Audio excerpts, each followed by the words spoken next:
So we're going to run through setting up the Pippa Smart Cooking Assistant.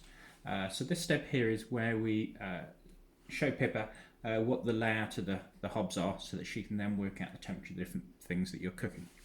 So if I go into the Pippa app and I can see on my account my device, so I should see my Pippa named on here. And if we click on this, if we didn't go through the setup stage when we first installed it, we should see up here that it says the device has not been fully set up. Run setup. So we're going to click on run setup. Okay, and this will then take us through the installation. We've already installed our Pippa above the stove, so we can just click continue through here. We already added a phone number, so we don't need to do this. We've installed it above our stove. We've cleaned it, stuck it up, and checked that it's stuck up. So step 9 of 11, it says your Pippa is installed and taking care of your stove. So at this point here, Pippa's already checking for hazards. However, the Smart Cooking Assistant has not been set up. So it says, would you like to set up the Pippa Smart Cooking Assistant now? If we click yes. So it now says, select the layout of the stove you installed your Pippa above. So this is showing what different hob arrangements are, whether you've got 4 burners, 5, 6 or 2. And click the one that looks like your stove. So we've got 5 burners here, and it's in this sort of X layout. We're going to click on that. Save and continue. Now if you've got an 8 burner, Pippa can't actually see the full width of the 8 burner. So what we'd recommend is that you mount the Pippa slightly to one side so that she sees the burners that you use the most often. Now this step here, step 10 of 11, do you have an induction stove? This is not an induction stove, this is a gas hob. If you do have an induction stove, you'll probably know most induction stoves won't turn on if there's no pan on the stove. So if you have an induction stove, what you need to do is you need to take a pan, put one pan on each of the rings on the stove, and just put a small amount of water in the bottom, about 1 centimetre or half an inch in the bottom of the pan, and then you can follow through these same steps. So we don't have an induction stove, so we're going to click on no. Now it says step 11, clear away any pans and turn all of your hobs on low. And you'll see this little animation here, and this is showing that the tablet is connecting to Pippa. Now Pippa won't connect until she sees that the stove is warm. So not until we turn the stove on will we see that connect. It'll then take 20 seconds or so for the hob to get sufficiently warm that Pippa will recognise it and will then connect. So I'm going to turn one of the burners on, and we're going to turn these on to low. So I'll turn this one on low, this one on low, this one on low, this one on low, and this one on low. And we just turn those down. So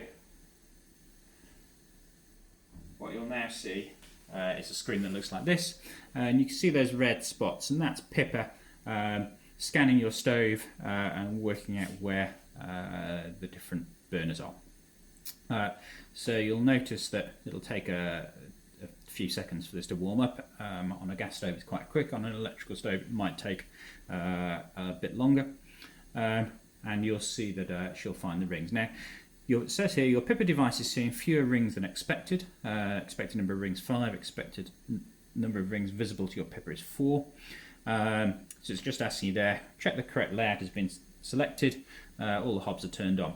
And it then says if it looks like a ring on the edge of Pippa's view can't be seen, try placing a small pan on this ring and hit retry. So I'm going to hit retry. Let's see if she's seen it yet. So you'll notice there that the small ring in the corner there, Pippa can't see. So what I'm going to do, I'm going to heat the pan up. I'll warm it up a bit quicker on this ring here. You'll see that ring now disappears because the cold pan's on top. When that pan's warm, we'll just place it on the smaller hob, and what that's done is that's just made that ring slightly larger in Pippa's field of view. Don't worry, Pippa can still detect hazards on the smaller rings. So it's only seeing 4. Let's hit retry again. And if I now put this pan on there, we should see the hot pan now appears, and Pippa's now picking up the location of all the burners on the hob.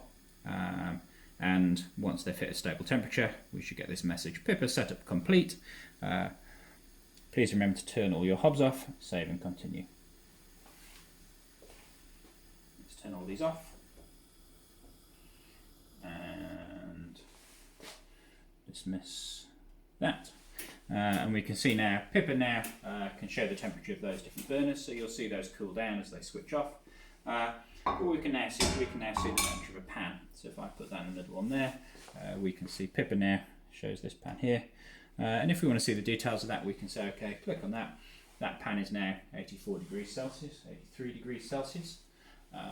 And if you're interested in the accuracy of the Pippa, we can point an infrared gun in it. So that's now saying 79 degrees on here. It's very slightly cross course to that. Pippa's reading 80 degrees.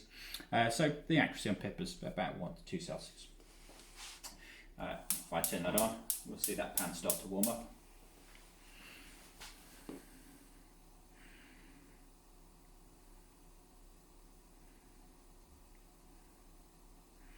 And this is where the Pippa Smart Cooking Assistant can help you to cook. So if you want to, so for example, soft saute some onions, you want to do that at quite a low oil temperature, so you can use this to judge that.